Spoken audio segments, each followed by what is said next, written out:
Alright. The last video was just of me giving you guys an idea of it. So this is the second part of it. So I'm going to probably call this Reptile Tour Part 3 of a two-part video. Alright? This is going to be part 2 of a two-part video that I'm doing today. Anyways, but this is my third tour of giving it to you of my reptile collection for you guys. Alright? So, like I said, I only currently own a ball python and a leopard gecko. Like I said, I'm still trying to figure out how I'm going to get rid of this couch. And maybe I could sell it to somebody who might want it. I don't know. If you guys are interested in a futon, it's not very comfortable right now. Yeah, I got a bunch of stuff piled on top of it. But, anyways, if you guys are interested, just email me at leftyjack2009@gmail.com and let me know if you would like to buy this couch or a futon off of me, so I can get this cleared out of here so I can make room for my next tanks whenever I get those. Anyways, let's go ahead and take a tour of my reptile collection. I've done some updates on my leopard gecko's habitat and as well as my ball python's habitat. So like I told you, anyways, let's go ahead and take a look at what my leopard gecko habitat looks like right now. Let me just move these lights out of the way for you. Yeah, I got some of these lights. This is just a regular house light. And all that I've hooked onto there. Anyways, so looking at my leopard gecko habitat, we're doing this just to give you guys a clearer view of it. Yeah. So anyways, still hasn't really changed much in the fact that I still have the clay substrate. I did add a few rocks to add a little more darkness into the tanks, into the hides a little bit, because there was a lot of light going into the tunnels I dug out. She seems to really have taken a liking to them. Anyways, this is her moist hide. Her moist hide is too warm right now currently, so I need to redo something about that. I can fix that right now. It's 95.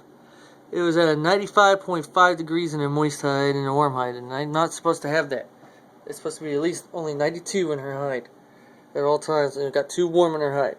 Anyways, these are just some river rocks that I added to it right here to make it a little more really cool looking.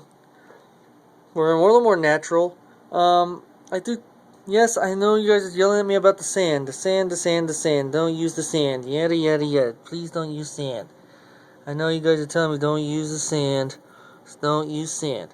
Anyways, I use sand anyways for right now. But like I said, I am planning on getting another bag of this clay substrate right here and putting it all in here and making her habitat nothing but the clay substrate, except for where her warm hide's going to be. Which I'm positive I can just keep this right here. Alright? This right here will be her warm hide. Will be her hide. And as long as I have the plastic part and some moss in there, and it's not sitting on this, it won't burn her or harm her anyway. Anyway, so I'm hoping to try that clay substrate out. Anyways, well, let's just see. She's not in her warm hide right now. She's actually, in fact, right here, sleeping away, as you can see. She's right. I don't know why it's not zooming in right on her, but let me see what the heck's going on with this thing. It's not zooming in right. The light is really getting annoying. As you can see, it's really annoying. Trying to shade the light from her a little bit.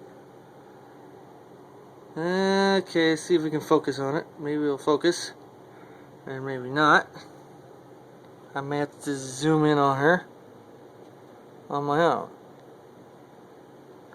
Anyways, yeah, she's in there. Alright, as you can see that she's in her other hide right here. She's just chilling out, doing her thing. Like I said, I got a few more cactuses in there. These, I do feed her crickets and superworms, along with an occasional doobie roach when I can get those. Right now, I'm currently out of those right now. But my next videos will probably be My next video will be at the end of toward the middle of next month, and it'll be, or toward the end of next month, it'll be a feeding video. Anyways, the feeding video will work really great for her. I'll show you guys feeding of the leopard gecko and the Zubiri, the ball python. Anyways, let's go on to the animal that started it all for me, Zubiri, my ball python. I'm not gonna take her out of her cage because I just fed her yesterday and all that, and I don't want her throwing up. Anyways, here we are looking at Zubiri's tank. As you can see, she has quite a nice little habitat in there. She's currently in her log hide back over in there. Like I said, I'm not going to take her out. I know that she's back there because I just saw her this morning back in there, and she's still there.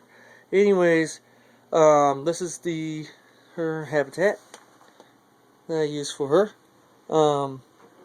As you can see, I have a Reptile fogger in there because this is a 50-gallon tank and the humidity levels don't stay that well in here.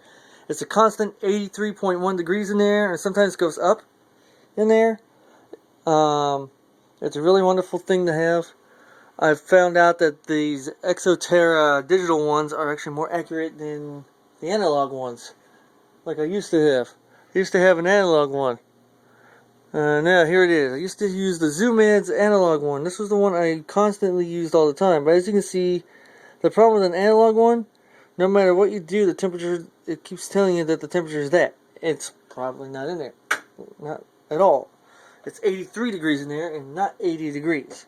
Yeah, you can see that the fogger is doing what it's supposed to do, making a nice little foggy environment. I have it on its lowest setting. I only run it for 15 minutes.